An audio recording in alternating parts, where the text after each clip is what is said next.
Hello everyone and welcome back to another tutorial for the Pixel Gun 3D game. In this video, I'm going to show you how you can buy new weapons. So let's get started right away.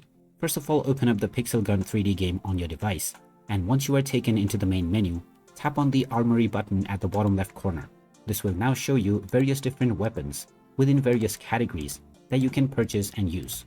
In order to buy any weapon, just tap on the weapon that you wish to purchase and then tap on the buy button at the bottom right corner.